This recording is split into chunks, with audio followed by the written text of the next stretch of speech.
বিসমিল্লাহির রহমানির রহিম। আসসালামু আলাইকুম। আপনাদেরকে স্বাগতম।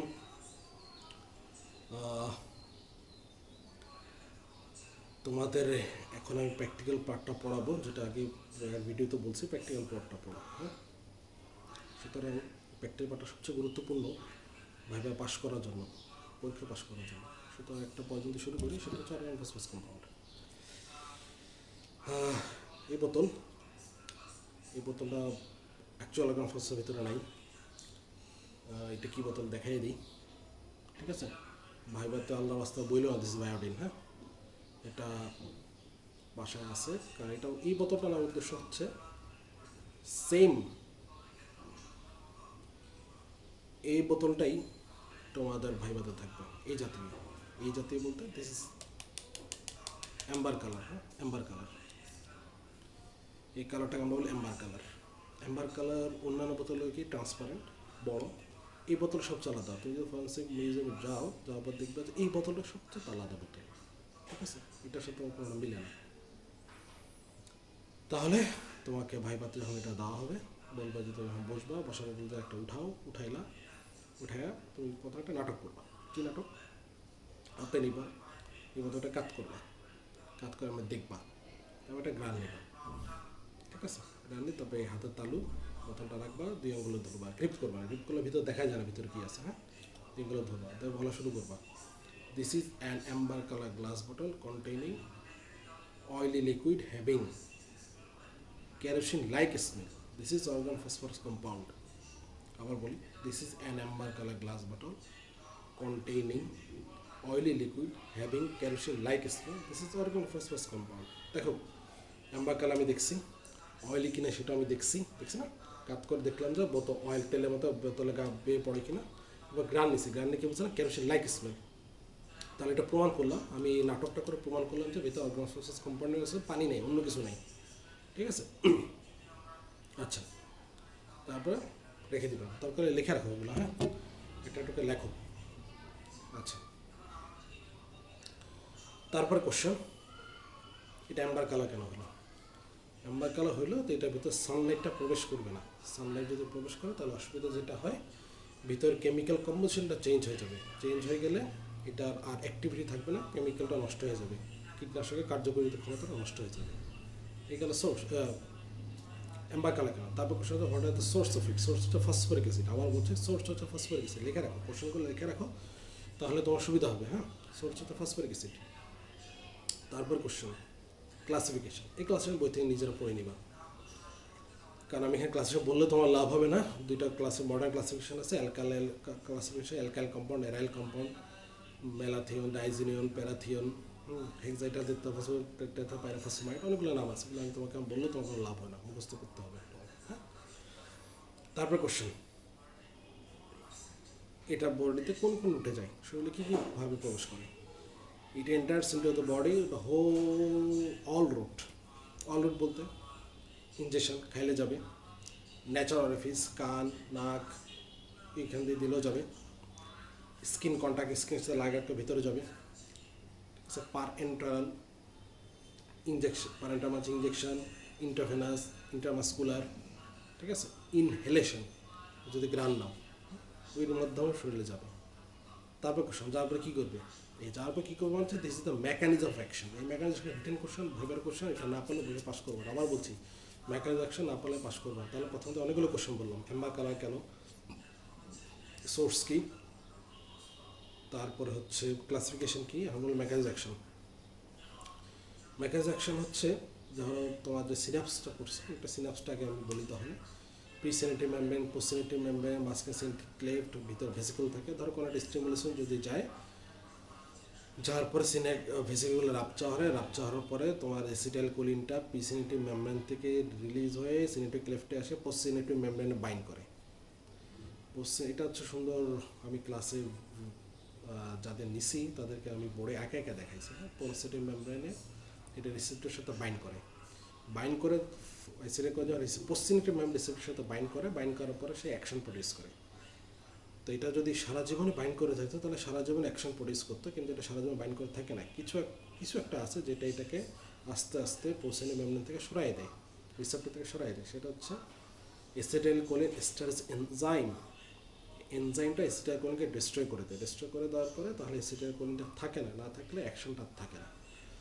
তো এখন ধর কি অর্গান ফসফরাস কম্পাউন্ড খাইলো, খাওয়ার পরে অর্গান ফসফরাস কম্পাউন্ড যেটা করে সে এসিটাইল কোলিন এস্টারেজ এনজাইমটাকে ইনহিবিট করে। আবার বলি, এসিটাইল কোলিন এস্টারেজ এনজাইমটাকে ইনহিবিট করে। এনজাইমটাকে ইনহিবিট করলে যে এসিটাইল কোলিনটা রিলিজ হয় পোস্টেরিয়র মেমব্রেন রিসেপ্টরের সাথে বাইন্ড করে, সেটাকে ডিস্ট্রয় করার মতো কেউ থাকে না। না থাকলে সে অ্যাকশন প্রডিউস করতেই থাকে আপ টু যত পর্যন্ত স্পন্টেনিয়াসলি সেটা ডিস্ট্রয় না হয়। হ্যাঁ, অ্যাকশন স্পন্টেনিয়াস ডিস্ট্রয় হয়ে যায়। তাহলে কোশ্চেনটা যখন তোমাকে করবে মেকানিজম অ্যাকশন, এভাবে বলবা goes to neuromuscular junction, it inhibits the acetylcholinesterase enzyme. When the acetylcholine when the concentration of acetylcholine reaches to the toxic level, it produces the sign symptom. এটা আমি সংক্ষেপে ভাইবার জন্য বলি, এটা অনেক সুন্দর করে ফ্লোচার্ট করে লিখবা, বই থেকে দেখে ফ্লোচার্ট বানাবে। এটা ফ্লোচার্টে লিখলে জিনিসটা নাম্বার বেশি আসে, সংক্ষেপে লেখা যায়, ইজি হয়। তারপর কোশ্চেন, কী সাইন সিমটম প্রডিউস করে? সাইন সিমটম এটা তিনটা ভাগ আছে, muscarinic effect, nicotinic effect, central nervous system effect. Muscarine ইফেক্টটা কী জিনিস? মাস্কিন ইফেক্ট হচ্ছে আমাদের যতগুলো সিস্টেম আছে বডিতে, কী সিস্টেম আছে? উপরে আসে নার্ভাস সিস্টেম, তারপর হচ্ছে রেসপিরেটরি সিস্টেম, পেটে আছে GIT system, urinary system, musculoskeletal system, প্রতিটা সিস্টেমের উপর অ্যাকশন আছে। তাহলে মাস্কিন ইফেক্ট কী করে? লাংসে আসো, লাংস সিক্রেশন বাড়ায়, বঙ্গের সিক্রেশন বাড়ায়, বঙ্গ কনস্ট্রেশন বাড়ায়, তাহলে শ্বাস নিতে সমস্যা হবে। উপরে আসো, যদি চোখের কথা আসি, চোখের ল্যাক্রিমাল সিক্রেশন বাড়ায়, ঠিক আছে। এবং এটা মিউসিস করে, মিউসিস মানে পিপলটাকে ছোটো করে ফেলে, এটা হচ্ছে ইম্পর্টেন্ট একটা সাইন এই পয়জনের, পিপল ছোটো করে। তারপর নিচে আসো, স্যালাইভারি সিক্রেশন বাড়ায়, পেটে আসো, সব সিক্রেশন বাড়ায়, গ্যাস্ট্রিক সিক্রেশন বাড়ায়, ভমিটিং করায়, ইউরিনারি ব্লাডার মানে ইউরিন বাড়ে, ডেফিকেশন বাড়ে, সোয়েটিং বাড়ায়। এত সোয়েটিং হয় যে রুগী যখন ইমার্জেন্সিতে আসে তখন এত বেশি ঘাম থাকে যে দেখলেই বোঝা যায় যে এটা অর্গান ফসফরাস কম্পাউন্ড। আমরা কথাটা এইভাবে বলি, patient bath in his own sweat, অর্থাৎ নিজের ঘামে নিজেই গোসল করে ফেলে, এত বেশি সোয়েটিং হয়, ঠিক আছে। এটা গেল মোটামুটি তোমার মাস্কিন ইফেক্ট। আরও অনেক ইফেক্ট আছে মাস্কিনিকের, কিন্তু ওটা আমি এখানে আসতেছি না, যেটা বই থেকে পড়বা, ঠিক আছে। এগুলো মুখস্থ করার বিষয়। তারপর হচ্ছে তোমার নিকোটিন ইফেক্ট। নিকোটিন ইফেক্টটা মূলত মাসেল উপর অ্যাকশন, মাসেল ক্র্যাম্প, মাসেল ফেসিকুলেশন, ঠিক আছে, মাস্কুলার যতগুলো ঝামেলা আছে। সেন্ট্রাল নার্ভাস সিস্টেম ইফেক্ট, এখানে হচ্ছে সেন্ট্রাল আমাদের নার্ভাস সিস্টেম যতগুলো ইফেক্ট আছে এগুলো করে। এই অংশটা মূলত কিছু ডিলেড ইফেক্ট আছে, ডিলে ইফেক্টটা পরে আসতেছে। হ্যাঁ, তাহলে এখন গেল হচ্ছে তোমার সাইন সিমটম। এখন রুগী ইমার্জেন্সি আসলো, তুমি সাইন সিমটম দেখলা, দেখার পরে এখন বুঝলা যে এটা অর্গান ফসফরাস, তাহলে কী করবা? ট্রিটমেন্ট দিতে হবে। প্রথমে বলছে এটা অল রুটে অ্যাবজর্ব হয়। অল রুটে যেহেতু অ্যাবজর্ব হয়, তাহলে ধরো সে খাইছে, খাওয়ার সময় তার শরীরে লাগছে, জামা কাপড় লাগছে, তোমাকে এগুলোকে রিমুভ করতে হবে, সোর্স থেকে তাকে রিমুভ করতে হবে। রিমুভ করার পর তাকে অক্সিজেন দিতে হবে, প্রয়োজনে স্যালাইন দিতে হবে, ওগুলো দিবা। এগুলো হচ্ছে বেসিক ম্যানেজমেন্ট। স্পেসিফিক ম্যানেজমেন্টে আসো। স্পেসিফিক ম্যানেজমেন্ট হচ্ছে তাকে আমাকে এখন অ্যান্টিডোট দিতে হবে। এই অ্যান্টিডোটের নাম হচ্ছে অ্যাট্রোপিন সালফেট। আবার বলতেছি, অ্যান্টিডোটের নাম হচ্ছে অ্যাট্রোপিন সালফেট। এই অ্যাট্রোপিন সালফেটটা তুমি যখন দিবা, কীভাবে দিবা? ভাইবার প্রশ্ন হচ্ছে কীভাবে দিবা।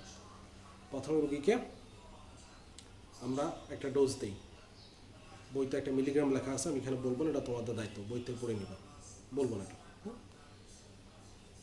একটা নির্দিষ্ট কেজি হিসাব করে বডিতে প্রথমে আমরা দিই, দিয়ে অ্যাসেস করি যে যা দিলাম এটাতে হইল না আরও লাগবে, মেজরিটির ক্ষেত্রে মানে মেজরিটি লাগেই। তারপরে আমরা 10 পেপার রুগীকে অ্যাসেস করলাম, অ্যাসেস করে দেখলাম যে না, যা দিছে ওটাতে লাভ হচ্ছে না, আরও দিতে হবে। তারপর ডোজটাকে ডাবল করবো, প্রথমে যা দিছি তার ডাবল, ঠিক আছে। এইভাবে আমরা প্রতি 10 মিনিট 15 মিনিট পর পর রুগীকে অ্যাসেস করে ডোজ ডাবল করতে করতে করতে করতে এক সময় স্টপ করি। প্রশ্ন হচ্ছে আমরা কখন স্টপ করবো? অ্যাট্রোপিন দাও, কখন স্টপ করবো? স্টপ করার নিয়মটা হচ্ছে after the appearance of sign symptom of atropinization. Atropinization sign symptom কি? এতক্ষণ যেসব সাইন সিমটম হচ্ছে ঠিক তার উল্টাগুলা, যেমন এতক্ষণ যে সাইন সিমটমগুলো কী হয়েছে, সিক্রেশন বাড়ছে, এখানে সিক্রেশনগুলো কমে যাবে, তাহলে সুইটিং হবে না, ল্যাক্রিমাল সিক্রেশন হবে না, ঠিক আছে, স্যালাইভারি সিক্রেশন বন্ধ হয়ে যাবে। সিক্রেশন বন্ধ হলে কী হবে? টেম্পারেচার রাইজ করবে, টেম্পারেচার উঠে যাবে। ডেফিকেশন হবে না, মিচুরেশন হবে না। অ্যান্ড মোস্ট ইম্পর্টেন্ট একটা সাইন যেটা আমরা চোখে পাবো, পিপলটা প্রথমে অর্গান ফাসাদের কারণে পিন পয়েন্ট হয়েছে, ছোটো হয়েছে, এখন এটা ডাইলেটেড হবে। ঠিক আছে, ডাইলেটেড পিপিল।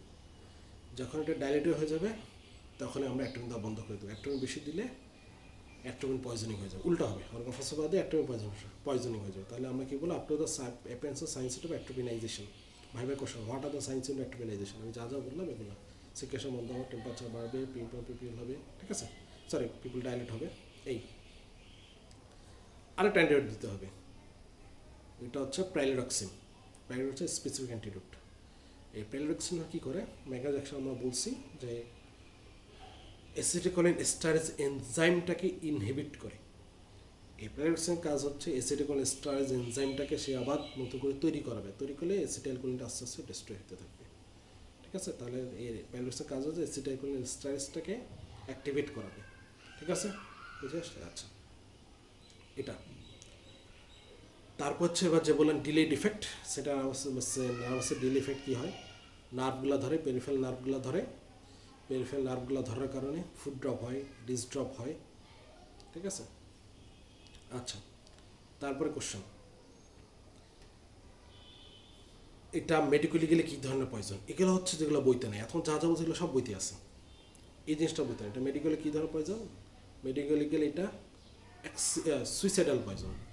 সুইসাইডাল মানে এটা খেয়ে বেশিরভাগ ক্ষেত্রে মানুষ আত্মহত্যা করার চেষ্টা করে। কারা, কোন অঞ্চলে, গ্রাম অঞ্চল। গ্রাম অঞ্চলে কেন, কারণ গ্রাম অঞ্চলে এটা বেশি পাওয়া যায়, কৃষকের ঘরে থাকে, সে খেতে ব্যবহার করে, খেতে ব্যবহার করার কারণে এটা কৃষক ঘরে পাওয়া যায়। কে খায়, কৃষকের বউ খায়, কৃষকও খায়।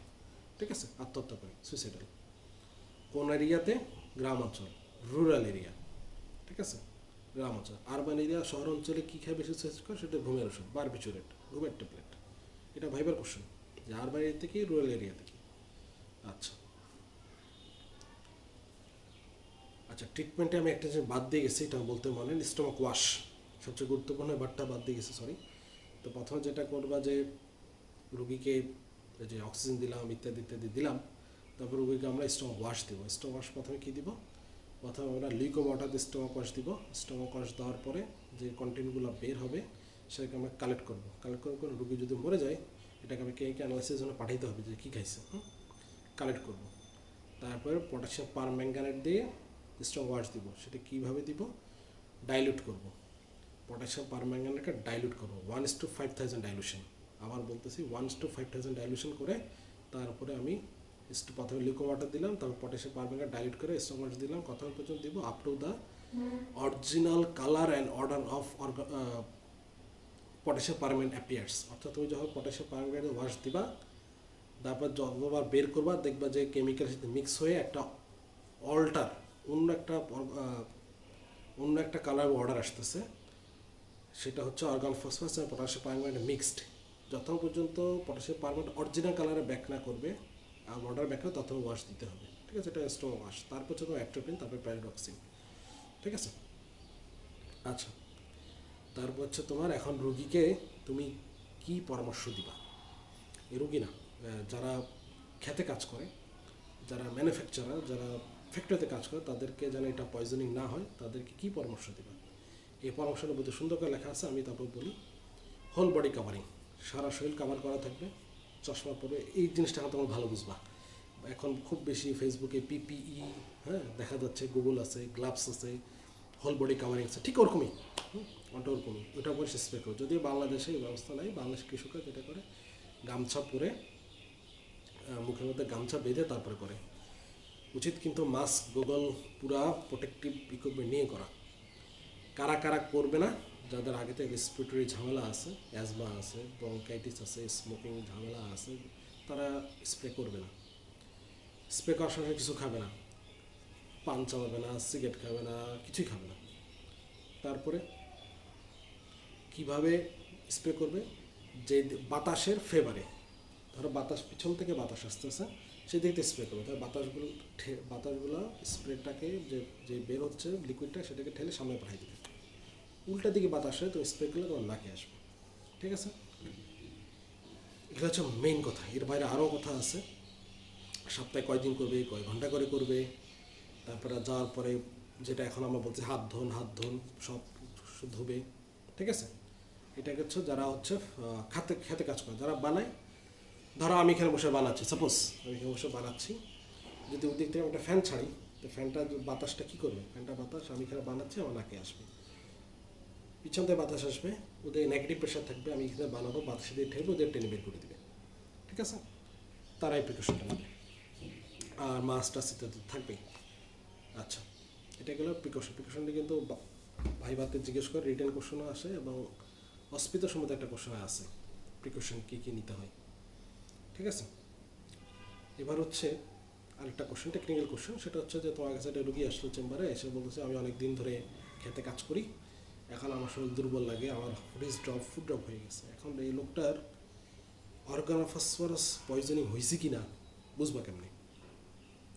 এটা কিন্তু ক্রনিক পয়জনিং, অ্যাকুট পয়জনিং না, অনেকদিন কাজ করতে করতে ম্যানুফ্যাকচার বানাইতে তার হয়েছে। এই ক্ষেত্রে আমরা তার এনজাইম লেভেলটা টেস্ট করি, ঠিক আছে। এনজাইম লেভেল কি, এসিটাইল এস্টারেজ এনজাইম, এনজাইমটা বেশি হবে না কম হবে, এই প্রশ্নের অ্যান্সার আমি দিব, এটা তোমার জন্য রাখলাম, এটা তোমার কাছে পরে নিব, ঠিক আছে। এনজাইম লেভেলটা টেস্ট করে আমরা বুঝি যে এটা অর্গানোফসফরাস কম্পাউন্ড পয়জনিং কিনা, ঠিক আছে। এই গেল অর্গানোফসফরাস নিয়ে মোটামুটি বেসিক কথাবার্তা। এর বাইরে কিছু টেকনিক্যাল কোশ্চেন থাকতে পারে, ওগুলা টাইম টু টাইম জেনে যাবে ইনশাল্লাহ, অসুবিধা নেই। হ্যাঁ, আমি ভিডিও বেশি দীর্ঘায়িত করবো না, করলে আর মনোযোগ থাকবে না, ঠিক আছে। সবাই ভালো থাকো, দেশের জন্য দোয়া করো, নিজের জন্য দোয়া করো, সুস্থতা দোয়া করো, ঠিক আছে। রমাদান করিম।